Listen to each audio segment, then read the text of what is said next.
Tous, moi c'est Emmanuel Galère, je suis le responsable du centre d'accueil de l'ARASEM qui est basé à Bamako, au quartier Nyamakoro, derrière l'agence SONEF.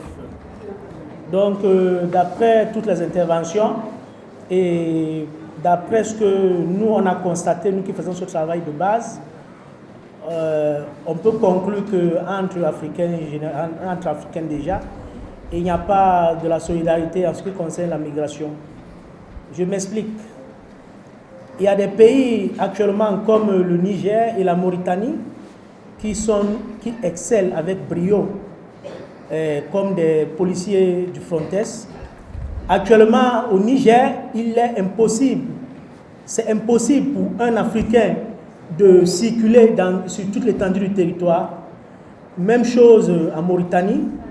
Nous, on a eu à recevoir, à bien accueillir des migrants qui sont venus de la Mauritanie en shore, pratiquement, ce qui n'était pas le cas il y a de cela 10 ans. Mais aujourd'hui, c'est devenu difficile pour même les Maliens qui sont en Mauritanie, parce que j'ai eu un collègue qui est allé là-bas pour étudier, pour voir comment est-ce que fonctionne la classe ouvrière là-bas. Et on s'est rendu compte que même les migrants maliens qui étaient privilégiés pour des petits boulots, eux-mêmes ils ont des difficultés actuellement. Donc le problème de migration est devenu tellement difficile parce que on connaît les politiques de l'autre côté. Donc ça fait que même les pays comme le Burkina, parce qu'il faut aussi tirer sur eux, le Burkina même est devenu un bon soldat également. Donc, qu'est-ce qu'il y a lieu de faire? Donc, moi, je pense que le travail doit être fait à la base. Il faudrait qu'il y ait une sensibilisation énorme pour qu'il y ait une solidarité entre Africains. Parce que tant qu'il n'y aura pas cette solidarité, ça ne pourra pas marcher.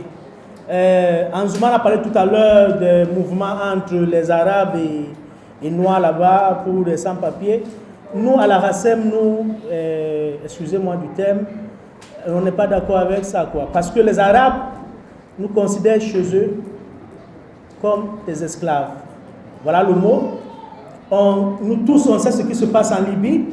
Nous tous, on sait dans quelles conditions les Africains subsahariens sont refoulés dans le désert du Sahara.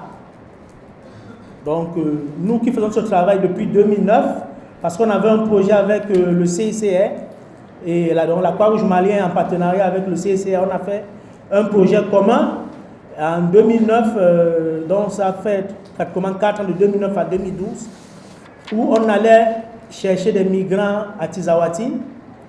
Et comment est-ce que ces migrants arrivaient? Voilà la question.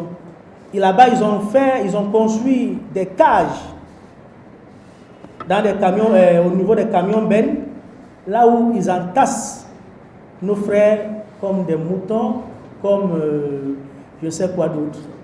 C'est comme ça qu'ils arrivent. Le cadenas peut faire cette taille.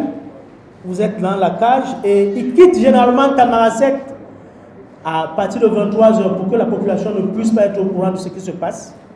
Mais moi, je suis un acteur et moi-même j'ai vécu ça. J'ai été refoulé 2 fois parce que, arrivé au Mali en 2006, j'ai d'abord fait quelques temps dans le Maghreb. Donc la situation est tellement alarmante. Tant qu'il n'y aura pas de solidarité entre Africains, comme il y a de la solidarité entre les 28 ou 27, les Européens ne vont jamais nous respecter. Donc il faudrait d'abord qu'entre nous, il faudrait qu'un Malien qui veut quitter d'ici jusqu'à Cotonou par exemple, qu'il ne puisse rien payer en route. Parce que quitter d'ici, arriver au Burkina, il y a au moins 5 à 6 postes, il y a même, ça dépend des frontières. Il y a même d'autres, il y a 8 postes. Et quand les Burkinabés prennent le papier, que tu aies le passeport ou la carte d'identité, ils ne discutent pas. C'est 2000 francs ou bien ou rien. Et ça, c'est une situation qui choque. La même chose au Niger, les policiers nigériens ne discutent pas. Quand tu arrives, eux, généralement, c'est 3000. Ça dépend des postes, 3000 ou 1500, tu dois payer. Donc il faudrait d'abord que nous-mêmes les Africains, ici à la CEDEAO, qu'on travaille, qu'on soit solidaire. Tant qu'on ne sera pas solidaire, je pense de l'autre côté, même si on fait des mouvements que j'apprécie également, Tant qu'on n'est pas solidaire, ça ne pourra pas marcher. Donc il faudrait d'abord que, entre nous-mêmes ici, Africains, qu'on soit solidaires pour que de l'autre côté, qu'on puisse nous respecter. Pourquoi est-ce que les Sud-Américains ne subissent pas ça?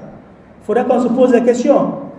Donc il faudrait aussi que nos gouvernants puissent regarder dans la même direction et avoir un même ton. Donc avoir un même ton, c'est quoi? C'est cesser de donner nos terres à ces Occidentaux qui les exploitent et qui poussent nos frères à aller mourir comment on appelle, à la Méditerranée et au désert du Sahara. Il est bien beau de sensibiliser. On dit qu'il faut sensibiliser les migrants à ne pas partir. Mais nous, à la RACEM, nous, on ne le fait pas. Nous, on sensibilise sur les risques et les dangers. Pourquoi on ne sensibilise pas de ne pas partir? Pourquoi? Parce que pour sensibiliser, pour dire à un jeune de ne pas partir, il faudrait que vous lui donnez des alternatives. Et quelles sont ces alternatives? Il faudrait que ces jeunes soient formés. Il faudrait que les gouvernants évitent, pendant les concours d'admission à la fonction publique, qu'ils évitent des discriminations. Parce qu'il y a aussi ça. Il y a des migrants qui partent parce qu'ils ne parviennent pas, pour certains, à intégrer la fonction publique. Moi qui ai déjà fait pratiquement 11 ans ici, je connais des familles dont papa était policier, le grand-père, ainsi de suite, les amis.